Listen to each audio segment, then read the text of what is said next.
Good evening, friends. There is something strange about silence. Not the complete absence of sound, but the silence that subsides after the noise has ended. When the echoes still barely live on the walls, when the dust has not yet settled. It is in this silence, long after the footsteps have died down and the voices have fallen silent, that we often hear the past most clearly. This story begins in such silence, but not before the rhythm sets in. It was the summer of 1518. The quiet city of Strasbourg, then part of the Holy Roman Empire, nestled gently against the banks of the river Ila.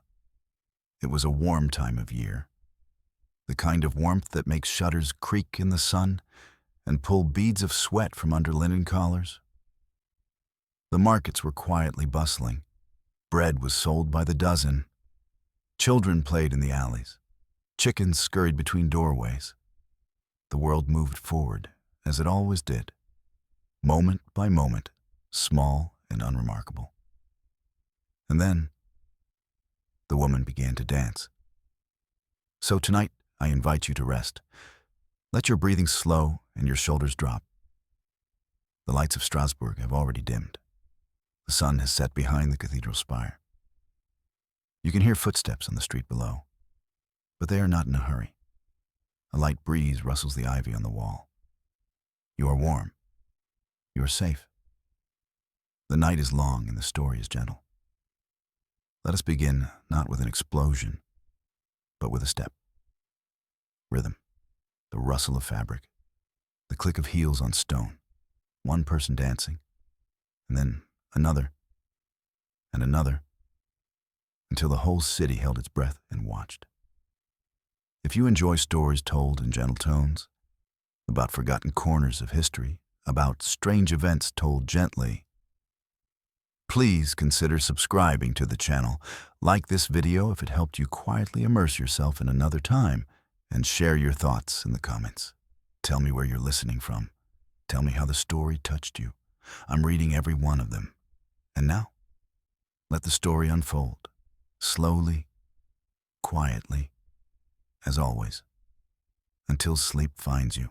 Welcome, dear listener, to another story for the night. Tonight, let us drift back gently through the centuries, to the summer of 1518.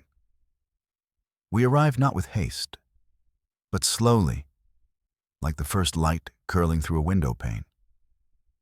The streets are still, the air thick with the scent of warm stone, flour, and herbs laid to dry. This is the Holy Roman Empire, nestled along the Rhine in what we now call France. But tonight, we will not call it by any modern name. Here, it is simply Strasbourg, and it is midsummer. The sun rests longer in the sky. Shadows do not stretch, but lounge.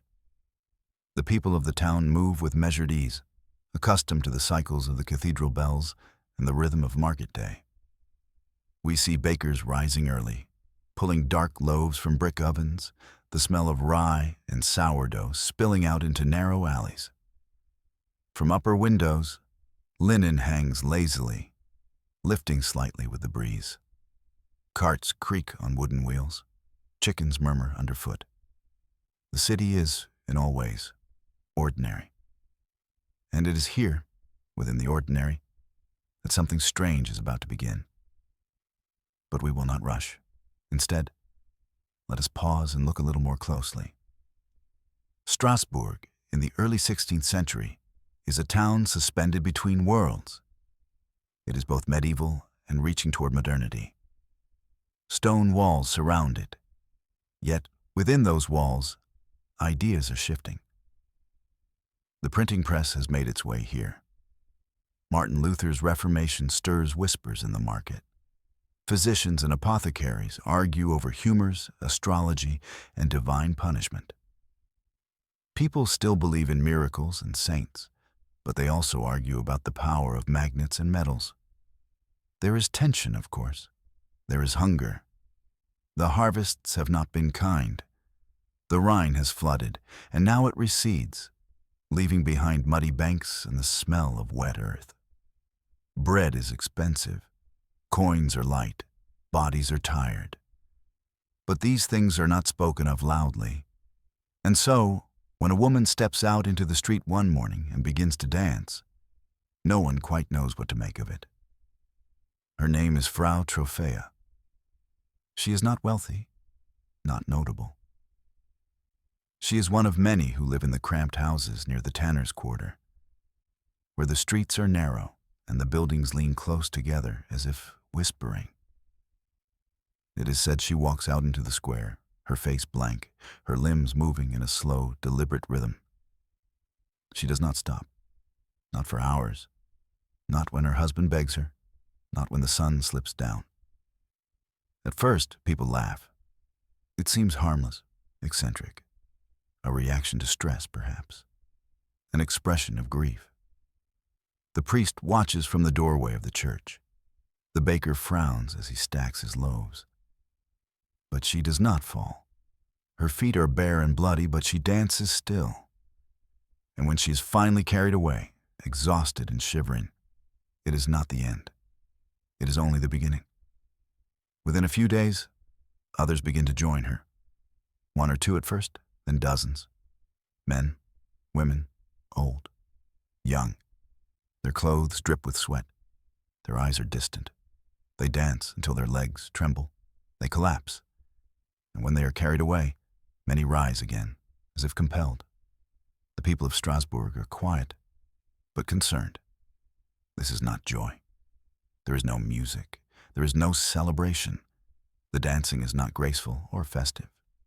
It is desperate, strained, and eerie. Authorities gather in the shade of the cathedral. The mayor wipes his brow. The council debates causes. Physicians suggest hot blood, an imbalance of humors. They recommend more dancing. Let the fever burn itself out. Musicians are hired. A stage is built. Fiddlers play in the square. The dancers continue. But it does not end. The town watches. Children sit on stone steps, their eyes wide. The shoemaker's wife crosses herself. The friars murmur prayers. No one intervenes with force. There is fear, yes, but there is also wonder. What is this? Madness, sin, a curse, a punishment, or something else entirely? In the evenings, the city grows quiet again, except for the shuffling feet of the afflicted. They move even in the dark. Torches are lit. The dancers sweat and shudder. Their bodies convulse. They fall, sometimes foaming at the mouth. And yes, in time, some of them die. But the town does not collapse into panic. It continues slowly, carefully. Bakers still bake. Candle makers still pour wax. The cathedral bells still toll. The dancing becomes part of the rhythm of Strasbourg.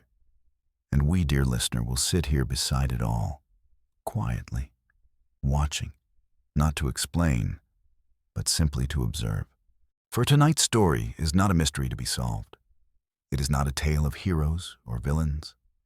It is a story of people, of strange days, of the body's silent language, of heat, hunger, belief, and exhaustion. It is a slow story, a heavy story, but one that unfolds like the petals of a tired flower left in a pewter bowl. As the night deepens, the candles flicker. The dancers press on. We remain still. You are welcome to drift off, if you like. We will continue here, gently, through the night. Tomorrow, we will explore more. The voices of the physicians, the sermons of the clergy, the accounts of those who watched. But for now, let the image settle. A city of warm stone, flickering firelight, and a square where weary feet trace unseen patterns in the dust. You are here in Strasbourg. It is 1518, and something has begun. Let us return now to Strasbourg, where the sun has risen again.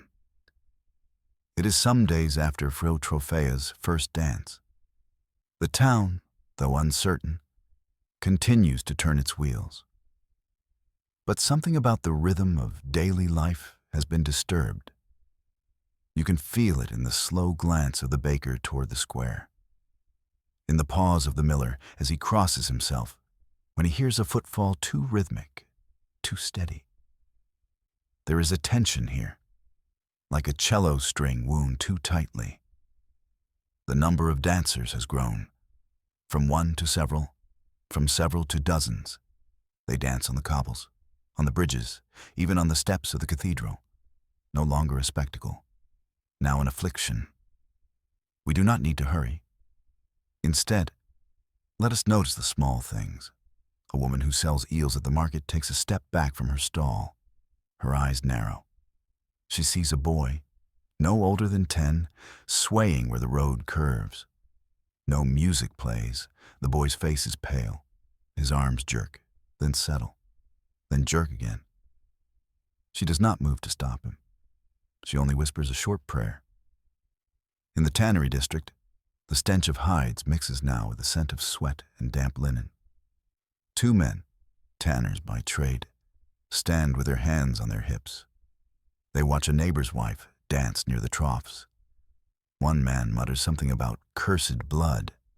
The other mentions the stars. Above, in the council chambers of the guild hall, parchment is unfurled. The city fathers, merchants, notaries, aldermen have called a meeting. They do not speak in panic. They speak in the low tones of civic duty.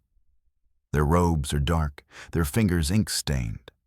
One suggests disease, another divine punishment. A third, perhaps more practically, raises a finger and says, "Let us document." And so it is written. On heavy vellum, the records begin to reflect what no one can explain. Many people taken by strange compulsion to dance, such that they cannot stop. In the cathedral, the sermons shift. Where once the priest spoke of virtue, now he speaks of sin. He urges the people to repent, to cleanse. He walks among the pews with a censer of sweet smoke. The incense curls upward, but it does not reach the dancers outside. Music, too, becomes a curious tool. By now the council has ordered minstrels to play, flutes, fiddles, drums. The belief is still that the ailment is one of imbalance, of excess heat in the blood. The body must exhaust itself to be well. And so stages are built, one beneath the tower bell, one by the market well. They play while the dancers move. Some cheer, others weep. The players sweat in the sun. Their melodies become less joyful, more solemn, measured. We pause again. Let us sit near the river. The Ill flows gently, green and reflective. A girl sits on the bank. She watches a man dance on the small bridge, his hands open as if reaching for something invisible. She does not speak. Her dress is patched at the hem. She pulls a blade of grass and folds it in her fingers again and again. She does not look away. And now the town physician enters the square. His name is Dr. Paracelsus. He is not from Strasbourg, but he has heard of the strange epidemic and has come to observe. He does not touch the dancers. He stands back, watches, takes notes. In the margins of his leather-bound book, he writes, "The blood, perhaps, or a matter of vapors, of air." He interviews a man whose wife has danced for 3 days. She was fine, the man says. Then she walked to the square and didn't come back. I carried her to bed. She rose before the cock crowed and danced again. Her feet were cracked. I tried to tie her to the post, but she screamed like an animal. Dr. Paracelsus closes the book. He says little, and still the dancing continues. Let us leave the square now. Let us retreat to a shaded street where the walls are thick with ivy. Here the world is quieter. A place to rest, a bench of stone, a cat asleep in a doorway. Somewhere bread is baking. We let the story pause. We breathe. The bells will ring soon, and the dancers will still be dancing. The summer has lengthened. The sun, high and gold, weighs heavy on the rooftops of Strasbourg. Its light gathers in puddles along the edges of the square, where the dancers continue. Their numbers have swelled, and with them, the quiet alarm of the townspeople. Too measured to scream, too devout to turn away. Let us look closely again, without haste. In a garden behind a convent wall, an old nun tends rosemary with soil-streaked fingers. She hums a plainchant under her breath. Beyond her stone enclosure, she hears the rhythm of unceasing footsteps. She does not investigate. She only adds another sprig to her basket and carries on. Inside the convent, a young novice copies the Psalms by candlelight. Her eyes flick once to the narrow window slit, where shadows pass and return. But the Psalms demand her attention, and so she writes, Domine miserere nobis, Lord, have mercy upon us. In the heart of the city, the dancers no longer surprise. They are a daily presence, like church bells or hunger. Their feet are blistered, bandaged, sometimes bare. Their mouths open in breathless gasps, yet still they move. The council's decisions evolve. The music, once encouraged, has been silenced. The theory of hot blood has faltered. Now there is talk of exorcisms, of sanctified relics, of saints known to cure such strange afflictions. Eyes turn toward the mountains, where shrines and chapels cling to the rock like birds to a ledge. A pilgrimage is proposed. Let us follow the preparations. Along the outer walls of Strasbourg, carts are loaded with simple belongings: blankets, jugs, dried apples, soft bread wrapped in cloth.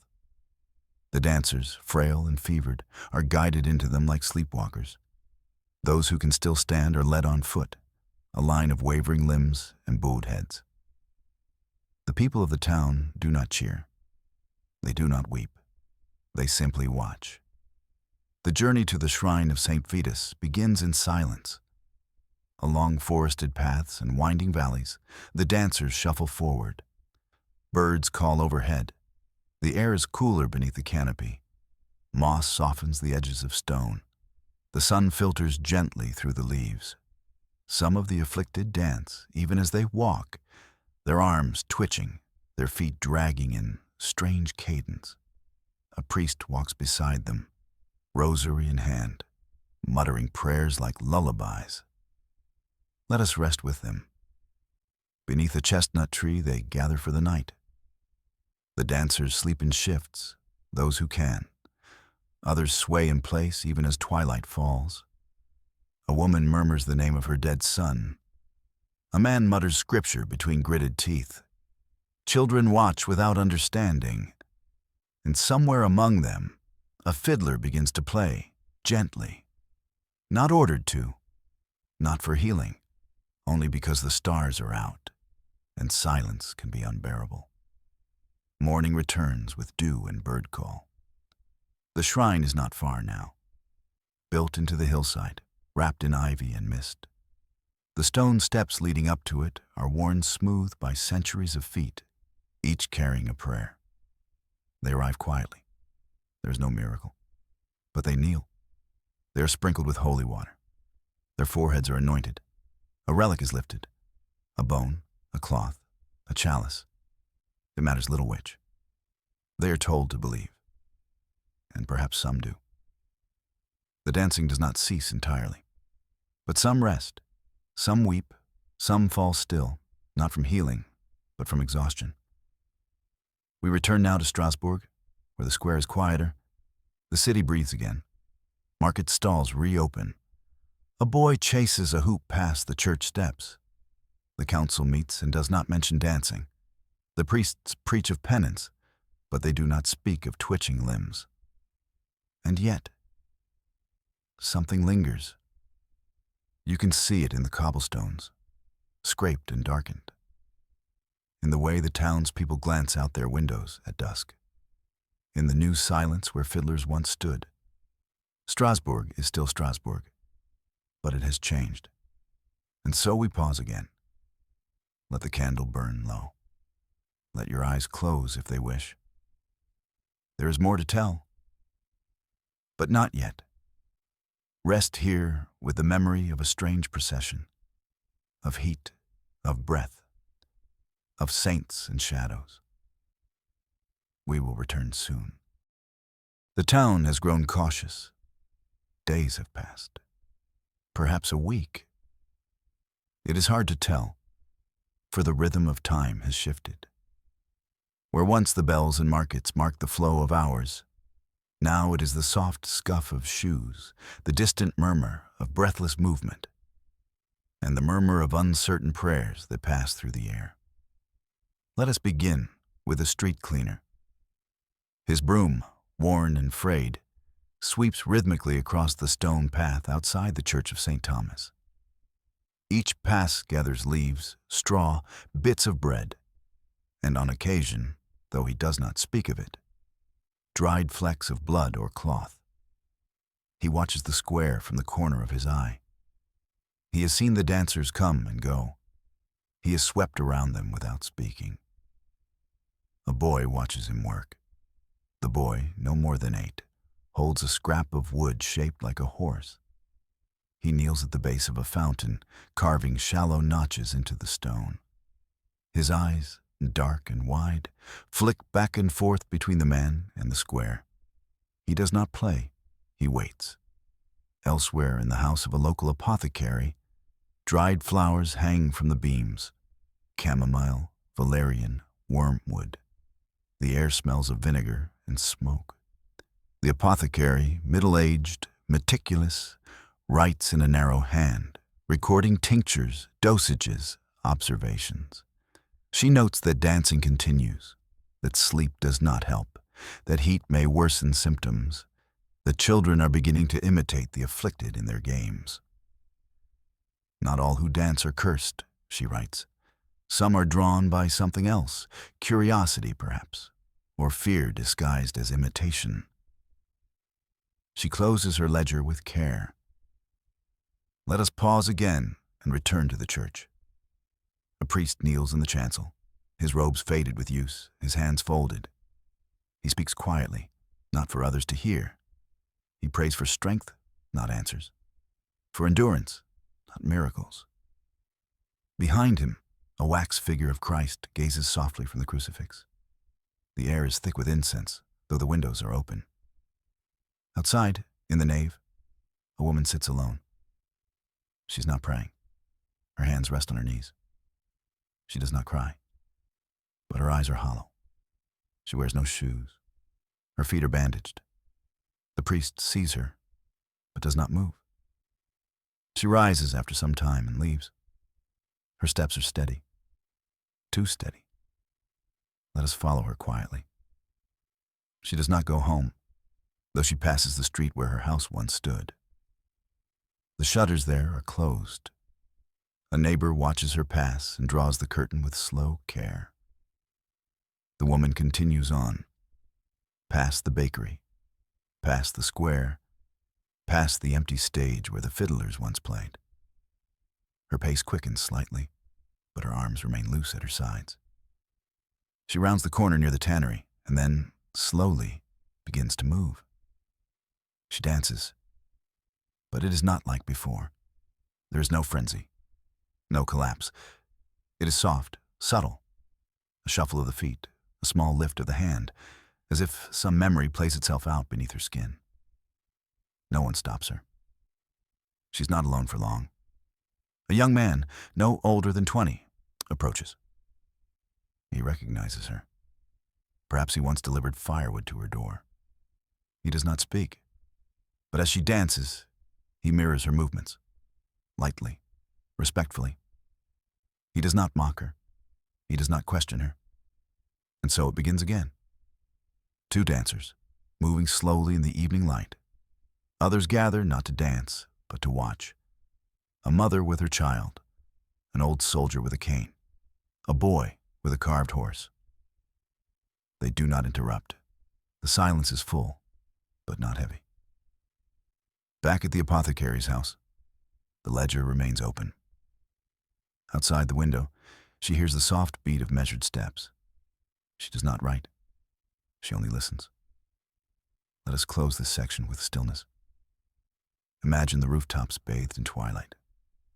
A slow wind stirs the linen hanging between buildings. Somewhere, water boils. Somewhere, a page turns. And in the square, two dancers continue their quiet ritual. Not frantic, not lost, just moving. The town breathes with them, uneasy but accepting. We too remain still. Until the next moment, there are fewer dancers now. Not because the spell has lifted, but because exhaustion has settled in. Bodies falter, legs ache. Some have collapsed and not returned. Others have been carried away. A few, quietly, have died. In the square, chalk lines mark the stone. Faded remnants of an old stage. It has been dismantled. The musicians were asked to stop. The rhythm only seemed to feed the dancers, not calm them. Silence, the physicians say, may be the best remedy. Let us visit a family today. A weaver and his wife. Their home is modest, timber-framed, narrow, with low ceilings and shuttered windows. Inside, the air smells of wool, boiled cabbage, and soap made with lye. The wife sits at the table, darning a sleeve. Her face is drawn. She has not slept well. The weaver returns from the street. He has seen the square again. He speaks little, but his shoulders are tense. He hangs his coat and sits. They do not eat. They listen. A soft shuffle of steps from outside. They rise and go to the window. Across the lane, a girl, perhaps 15, moves slowly, her feet dragging slightly in a pattern. She turns in place once, twice. Her arms sway, fingers limp. Then she stops. A woman emerges from a doorway and guides her inside. The weaver's wife closes the shutter gently. "It's spreading like fog," she says. He nods. We walk again, past a baker's shop. Inside, loaves sit cooling in neat rows. The baker's daughter, about 12, sweeps flour from the cracks in the boards. She hums. The tune is uneven. A rhythm she does not recognize has crept into her song. Her father hears it.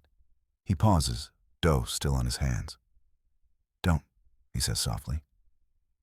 She stops. She doesn't ask why. In the infirmary, a monk tends to bandaged feet. Salves of nettle and poppy are spread thinly across blisters. He works quietly. The dancers speak rarely. Some no longer speak at all. A man stares at the ceiling, lips moving soundlessly. Another trembles, though the room is warm. The monk lights a candle. Its flicker steady. He does not look away from the flame. In another quarter, a letter is written.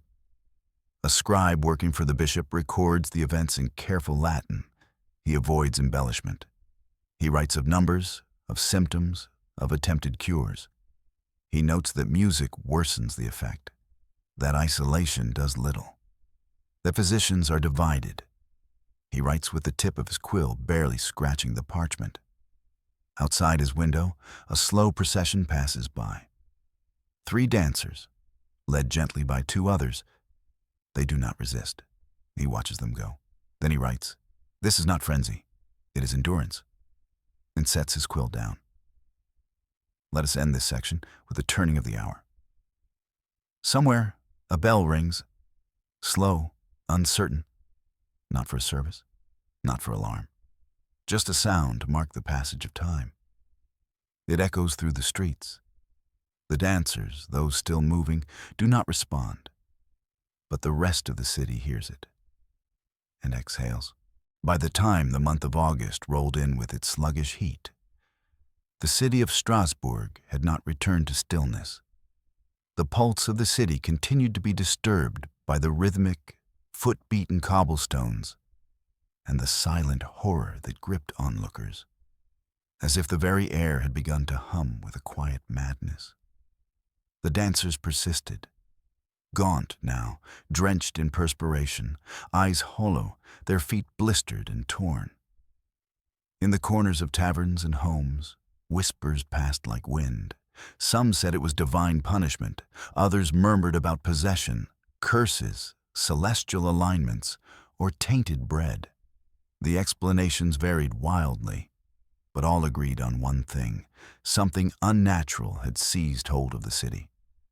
The dancing itself, once eerily synchronized and unprompted, had become frenzied. Those affected flailed more than danced now.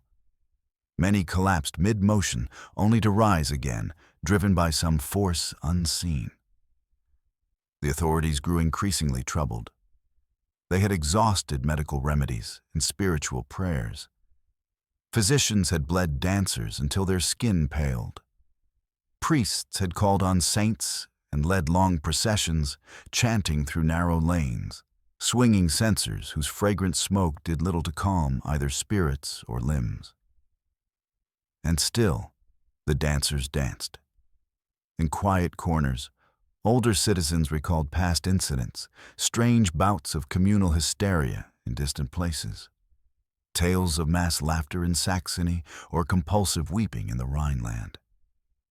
But never like this, they said, never so prolonged or so fatal. The cathedral, always a place of refuge and gravity, took on a heavier silence. Clergy began to read more cautiously from their ancient books, choosing passages about suffering, cleansing, and mystery. Inside, candles burned long and low. The flickering flames mirrored the motion outside, unending, unstable, consuming. A young woman named Lisbeth was among those who had collapsed near the church steps. She had been dancing for 5 days, and though she could no longer walk, her legs twitched involuntarily in sleep. She was carried to the church's shaded cloister and laid on a linen pallet. When she awoke, her first instinct was to try and stand, to rejoin. The monks gently restrained her, offering broth and cool water. But her feet began to jerk beneath the covers, small, involuntary spasms, like the echo of a song long ended. A friar, watching her, murmured a quiet prayer. Not for her health, but for understanding, for what was unfolding around them was beyond the curative reach of their theology. In the markets, the rhythm was impossible to escape. Children played songs on homemade flutes that imitated the dancers' movements. Merchants set their wares to a gentle sway, some mocking, others out of fear. No one wished to draw attention, lest the mysterious affliction choose another body. The city council, recognizing that no solution came from the city itself, dispatched messengers to surrounding regions. Riders left at dawn, hooves soft against the mist-soaked road, carrying with them parchment pleas for guidance. They rode south to Basel, north to Mainz, west toward the abbeys near the border. Any help, any insight, any cure. And so Strasbourg waited. Days passed. The heat lingered. The sound of footsteps and gasping breath continued in alleyways and plazas. The afflicted were no longer curiosities, but part of the city's grim wallpaper. Life began to adjust around them. The cloth merchants constructed shaded tents so dancers could fall with less injury. Bakers began leaving bread near the square without charge. Few dancers could eat, but their watching relatives needed sustenance. Blacksmiths forged new walking staffs not for fashion or defense, but to support limbs made brittle from constant motion.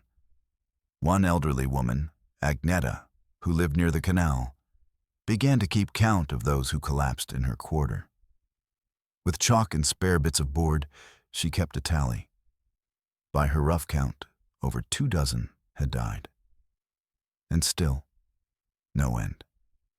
As twilight deepened one evening, she sat on her bench, listening to the far-off patter of weary feet. The sunset painted Strasbourg in long gold and shadow, and she wondered quietly, What if the city never returned to stillness? What if this rhythm had always been there, below the surface, waiting to emerge? A thought chilled her. What if this dancing was not a madness, but a truth, revealed suddenly and incomprehensibly? She shook her head slowly and crossed herself, then stood, her joints aching, and went inside. Outside, the rhythm continued. The 7th week since the first dancer took to the streets began not with a flourish, but with a hush. The city was not silent. Strasbourg had long forgotten what silence truly was. But there was a slowness in the air, a dragging quality to each dawn. It was as though the light itself hesitated before pouring into the alleys. By now, the entire rhythm of daily life had warped. Bakers rose earlier, not to prepare their ovens, but to sweep the stone steps where dancers had fallen. Cobblers no longer repaired shoes for walking, but fashioned soft wrappings to bind wounded feet. The town's scribes recorded names with steady pens, copying lists sent by priests and healers. Some names were added with question marks, some with crosses beside them, some simply left unfinished. A number of those afflicted had been moved to the edges of town, not out of cruelty, but in quiet hope that distance from the heart of the city might offer calm. Beneath open wooden awnings in the orchard fields, they danced on flattened grass, supervised by monks and guarded by weary volunteers. But the affliction did not dim. They danced in the sun, in the shade, under drizzle, sometimes even in their sleep. One of these dancers was a man named Johann.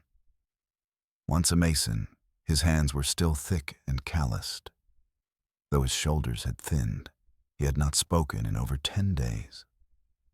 Yet every evening, as the sky pinkened behind the orchard trees, his movements shifted. He raised his arms in what seemed like memory of lifting stones, his steps slow and deliberate.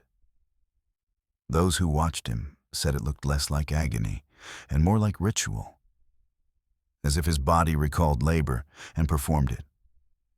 A local cleric, Brother Matthias, began to keep a journal. He wrote not for science or record, but for something quieter, an attempt to understand. Each evening, by candlelight, he would sit beneath a low-roofed chapel and write what he had seen that day. The curvature of a girl's spine as she collapsed mid-step, the sound of bare feet slapping earth, the strange synchronicity between two strangers whose limbs moved in unison without eye contact or speech. "There is rhythm," he wrote one night, "but no joy. There is motion, but no will.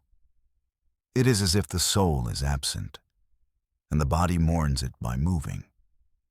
Among the clergy, debates began to quietly divide opinions.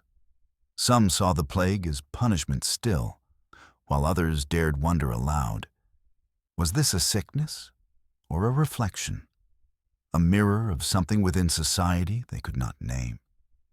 One elder monk named Anselm suggested they look not to exorcisms, but to rest.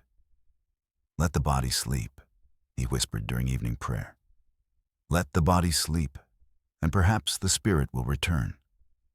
His suggestion was modest, almost meek, but it spread. Within days, volunteers erected sleeping tents.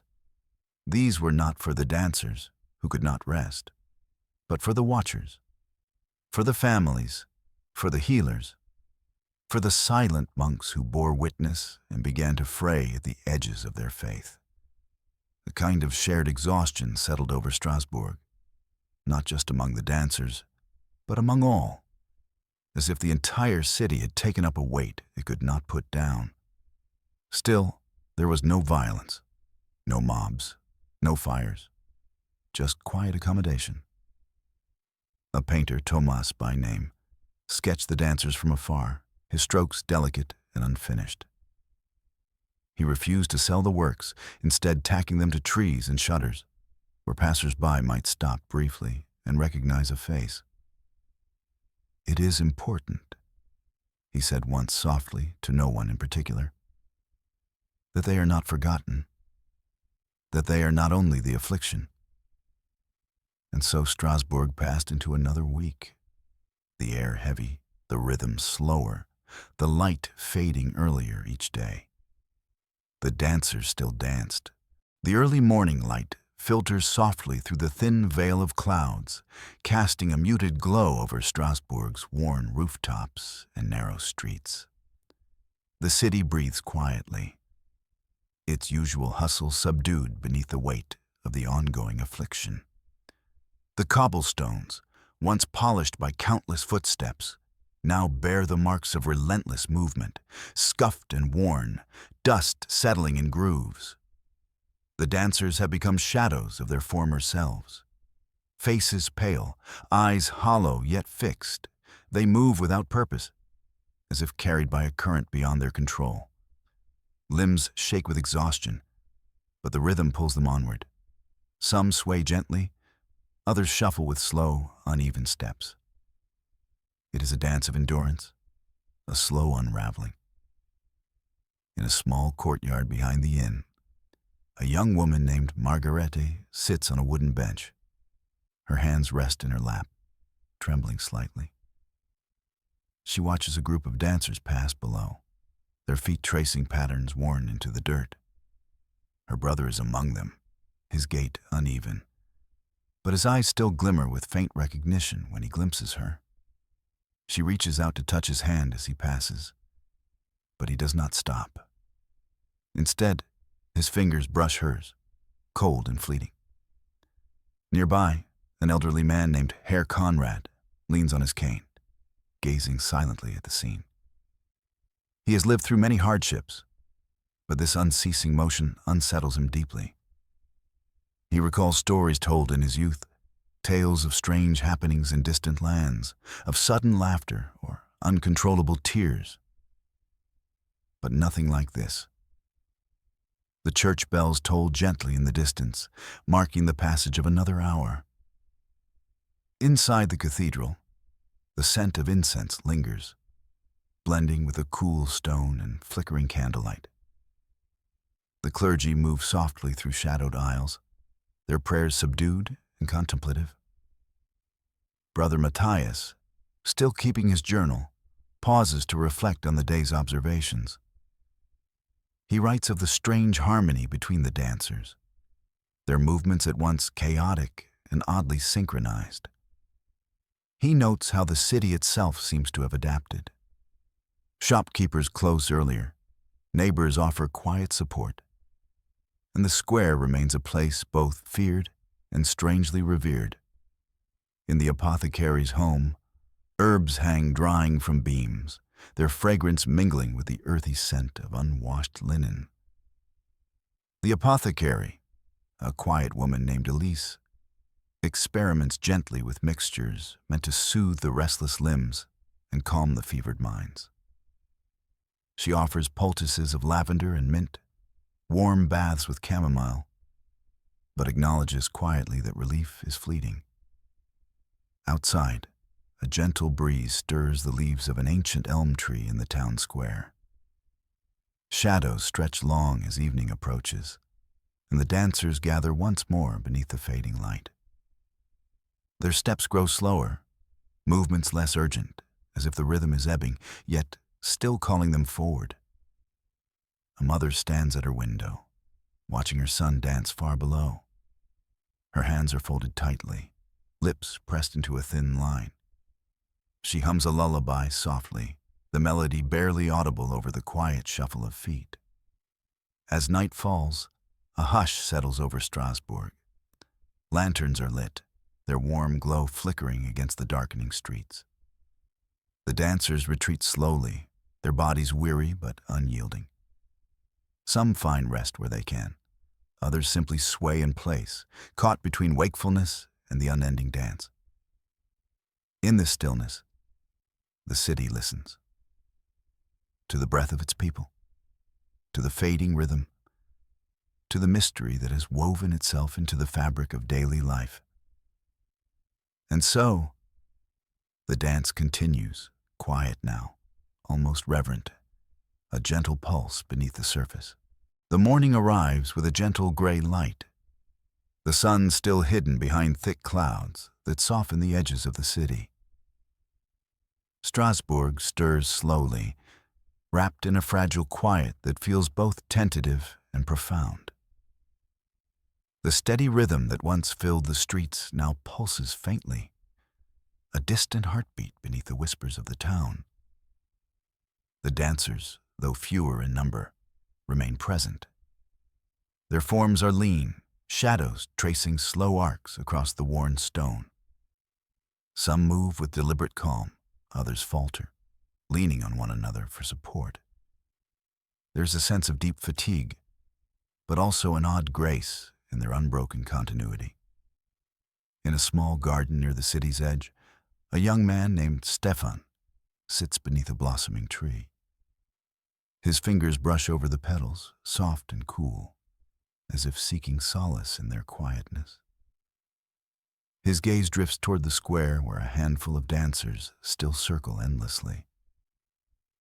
Though he has not danced himself, the rhythm has lodged within him, a constant companion.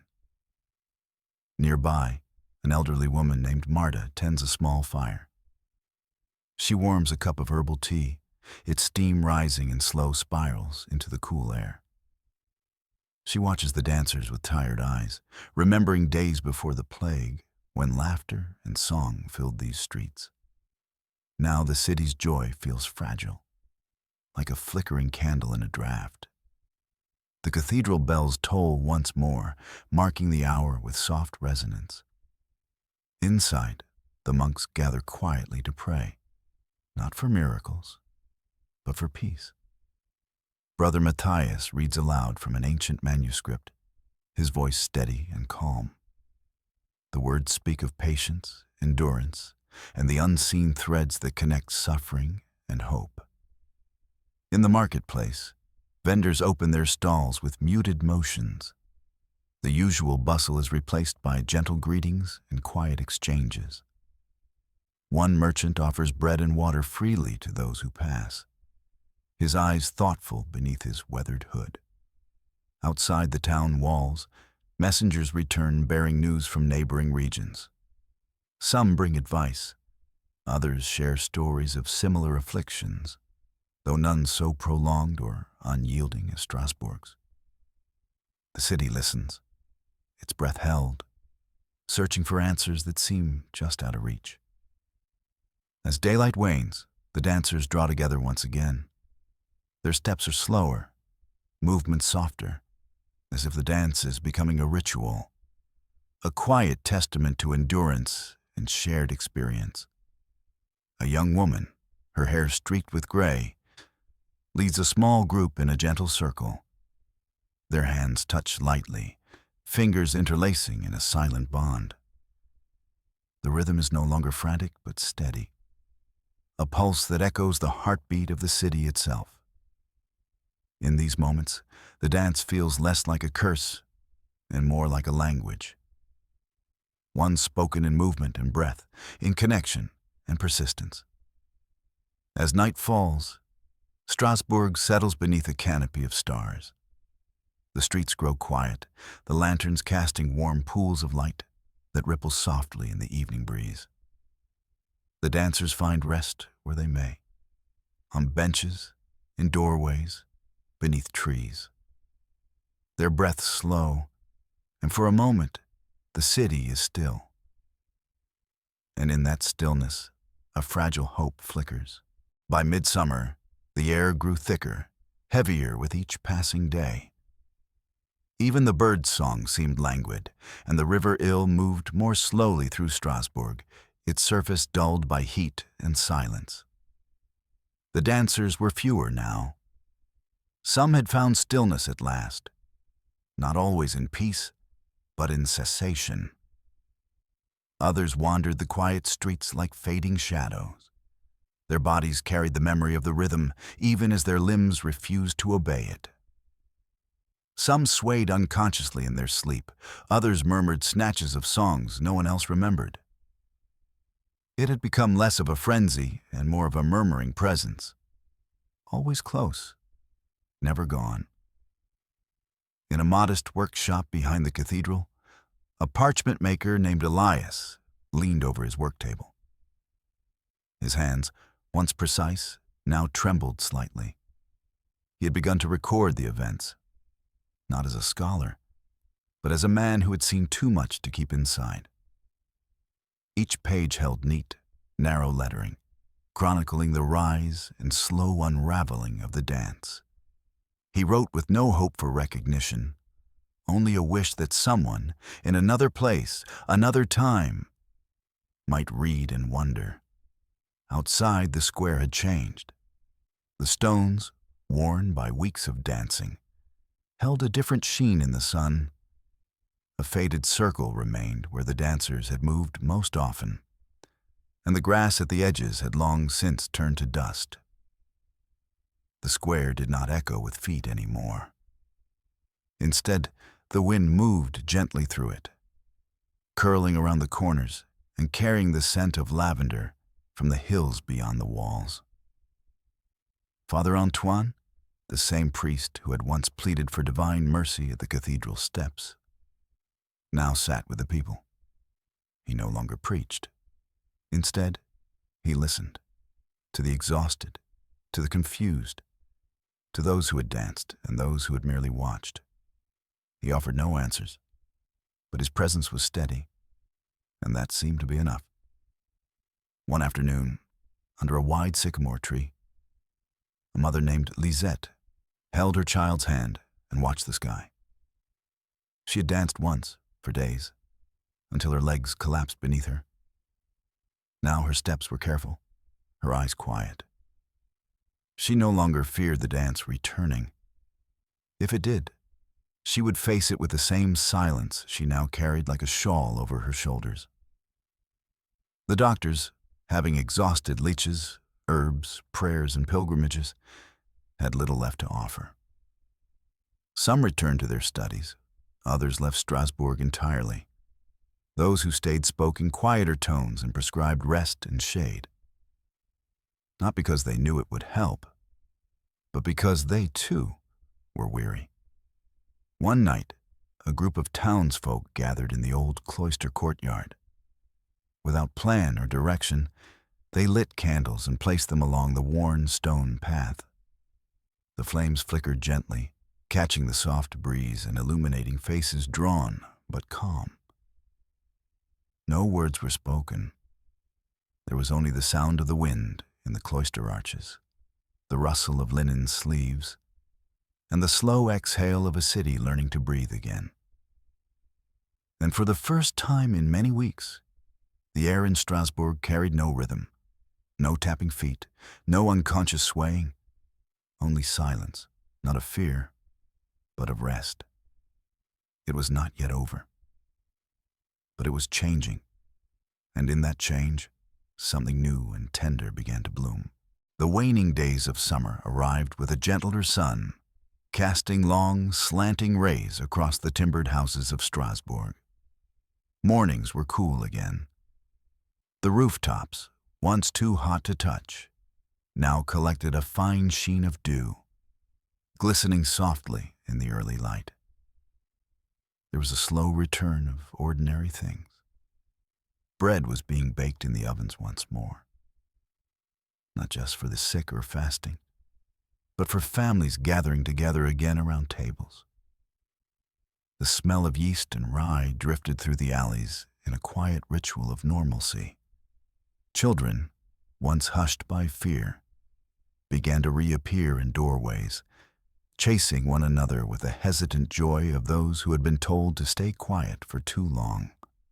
Among the guilds, apprentices returned to their benches. Hammers rang gently in workshops, not in frenzy but in rhythm. In the cloth halls, bolts of linen and wool were measured out carefully, hands returning to their crafts. The market square no longer trembled with footsteps. Instead, it hummed with a slow murmur of trade. Sellers offered pears, salt, barley, and soap. Their voices low, their eyes searching each customer for familiarity. In the home of Marie Leclerc, the tailor's widow, there was a new sound: silence. Her 2 sons had danced through the worst of July, and now they slept for long stretches. When awake, they moved with the slowness of old men, but their gazes had softened. Marie did not speak of the dancing. She simply brushed their hair, boiled porridge, and sang very quietly to herself while she worked. Songs that were not tied to rhythm. Songs meant only to soothe. In a quiet chapel on the eastern edge of the city, the candles were lit anew each evening. The monks, who had prayed each night through the worst of it, still sang their vespers. But the notes were more fragile now, as if aware of their own weight. Visitors came less to confess and more to sit, to breathe in the stillness of the stone walls and the incense rising in slow, translucent ribbons. One visitor, a former dancer named Anselme, came daily. He never spoke. He sat in the same pew, hands folded, eyes open. His body no longer twitched. The silence held him like a blanket, and the flickering candlelight smoothed the creases from his brow. The chroniclers, meanwhile, sharpened their quills. In the cathedral archive, Brother Matthias copied fragments of letters and town records into his leather-bound codex. He did not aim to explain what had happened. He only aimed to record. His script was neat, deliberate. He wrote of names and numbers, of feast days missed and doctors summoned, of prayers offered, processions held, and the strange hush that followed it all. Sometimes he paused, staring out the narrow window as the swifts circled the spire. He wondered whether this moment would ever be fully understood. But understanding was not his task, only remembering.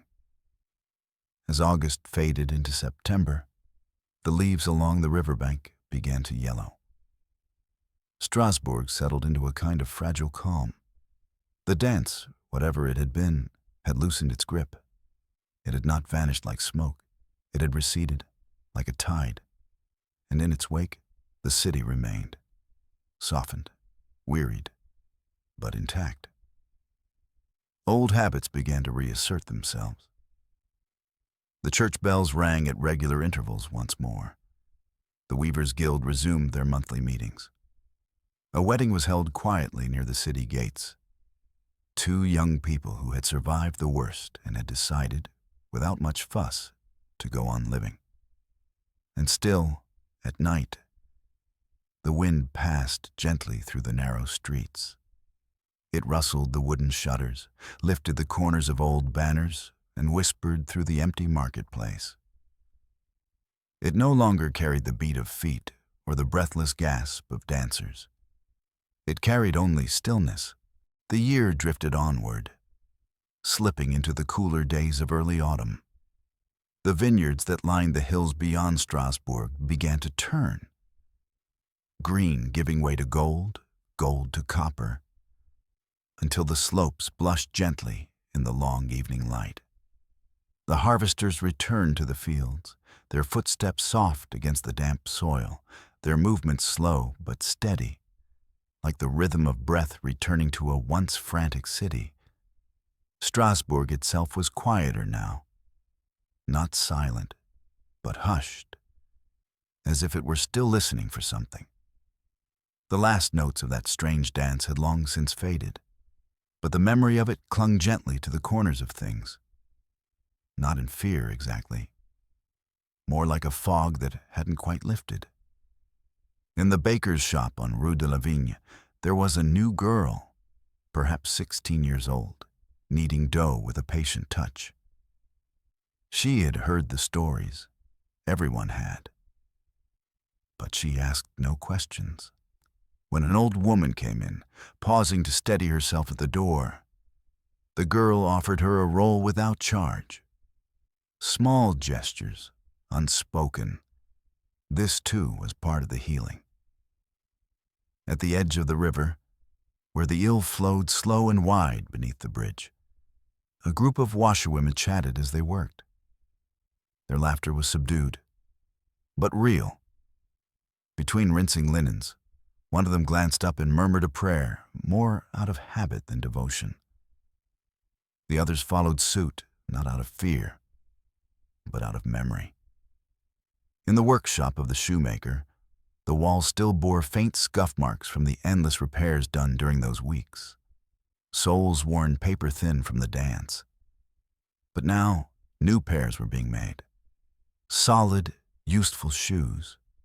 Shoes made for walking, for working, for moving forward in measured steps.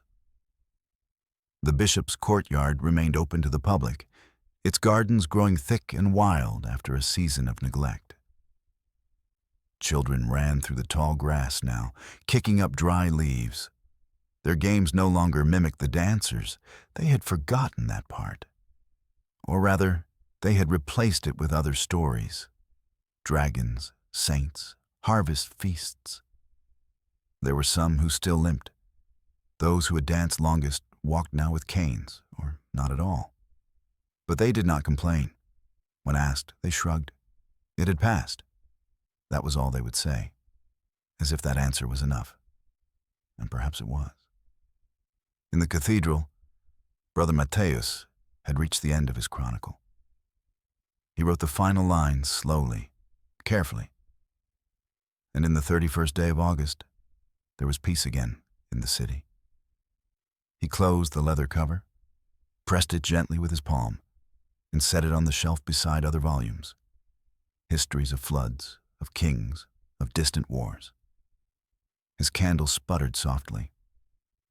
From the cloister below, the faint clink of a bell echoed. Time for supper. Outside, dusk fell gently over Strasbourg. The rooftops caught the last amber light, and the wind moved among them like a ghost that had forgotten its way home. Somewhere, a lute played a single, steady tune. Not for dancing, but for dreaming. The people of Strasbourg would not forget what had happened, but they would not let it rule them. The plague of dancing had come, and it had passed, like a strange storm, like a fevered sleep. Now, in its wake, came quiet. And in that quiet, life resumed, one slow step at a time.